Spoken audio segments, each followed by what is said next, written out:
मेरे पीछे आप देखकर समझ तो गए होंगे ईडी की कार्रवाई से चूंकि कांग्रेस भड़की हुई है। आज कांग्रेस नेताओं और विधायकों की अहम बैठक है। यह बैठक दोपहर 12 बजे होगी। दोपहर 12 बजे प्रदेश कांग्रेस मुख्यालय में बैठक होगी। पीसीसी चीफ दीपक बैज, नेता प्रतिपक्ष चरणदास महंत मौजूद रहेंगे और पूर्व सीएम भूपेश बघेल भी मौजूद रहेंगे। पूर्व सीएम भूपेश बघेल समेत कांग्रेस के कई नेता भी मौजूद रहेंगे। असल में चैतन्य बघेल की गिरफ्तारी के बाद आज कांग्रेस प्रेस कॉन्फ्रेंस करने वाली है। चूंकि चैतन्य बघेल 5 दिन की पुलिस रिमांड पर है। 3200 करोड़ से ज्यादा शराब घोटाले के मामले में एक बड़ी रकम राजनेताओं को गई है।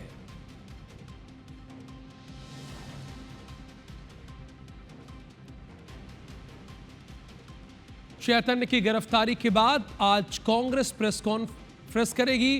पूर्व सीएम भूपेश बघेल रहेंगे इस प्रेस कॉन्फ्रेंस में, चरणदास महंत रहेंगे और इसके साथ दीपक बैज भी रहेंगे।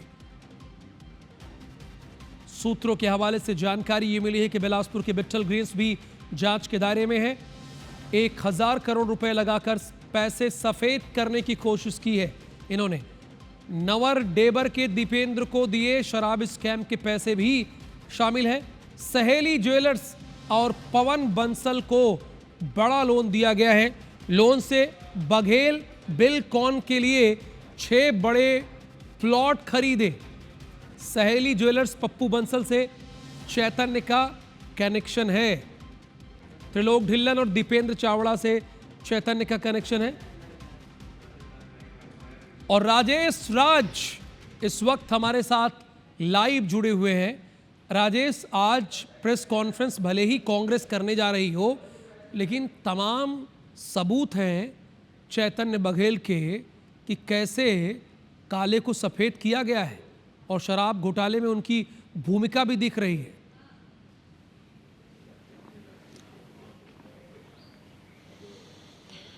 बिल्कुल राहुल, देखिए इसी आधार पर जो विपक्ष है बीजेपी, वो कल भी आपकी प्रतिक्रिया आपने सुनाई दी। कल मंत्री केदार कश्यप भी कह रहे थे कि सबूत हैं, जांच एजेंसी के शक के दायरे में चैतन्य बघेल है, क्योंकि उनके नाम पर उनकी संलिप्तता दिख रही है पैसों के ट्रांजैक्शन में, और इसीलिए ये कार्रवाई की गई है। और सबको पता है कि ईडी चूँकि जब कांग्रेस की सरकार थी उसी वक्त में कोयला घोटाला और शराब घोटाले को लेकर के जाँच शुरू हो गई थी।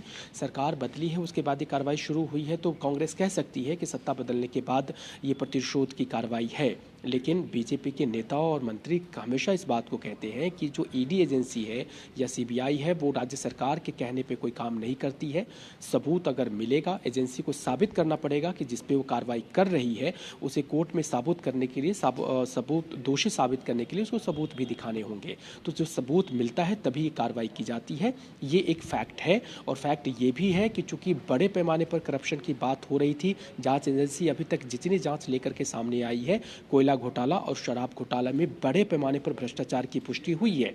अब इस भ्रष्टाचार में कौन कौन शामिल है ये जांच एजेंसी लगातार क्लियर करती रही है। पहले अधिकारियों की गिरफ्तारी हुई, कवासी लखमा की गिरफ्तारी हुई, और अब अगर पूर्व मुख्यमंत्री भूपेश बघेल के बेटे चैतन्य की गिरफ्तारी हो रही है तो ये जांच एजेंसी की ही जवाबदेही है कि वो साबित करे। लेकिन चूंकि राजनीति है और राजनीति में सबको अपने पक्ष और बातें कहने का अधिकार है, तो भूपेश बघेल ये कह रहे हैं कि विपक्ष की आवाज़ को दबाया जा रहा है। जब वो प्रदेश में खाद का मुद्दा उठाते हैं, किसान का मुद्दा उठाते हैं या फिर जंगल कटाई का मुद्दा उठाते हैं, तो इस आवाज़ को दबाने के लिए ईडी और सीबीआई एजेंसी का दुरुपयोग किया जा रहा है। और आज उसी के तहत, उसी विरोध के तहत आज राजधानी रायपुर में खुद भूपेश बघेल, नेता प्रतिपक्ष चरणदास महंत, प्रदेश अध्यक्ष दीपक बैज समेत जितने भी प्रदेश के बड़े कांग्रेसी नेता हैं उन सब की राजीव भवन में बैठक होने जा रही है। और इस कार्रवाई के विरोध में पूरे प्रदेश में किस तरह के आंदोलन खड़े करने यानी जाहिर सी बात है कांग्रेस दिखाने की कोशिश ये करेगी कि राजनीतिक षड्यंत्र उनके साथ हुआ है और वो बताएगी इस प्रेस कॉन्फ्रेंस में।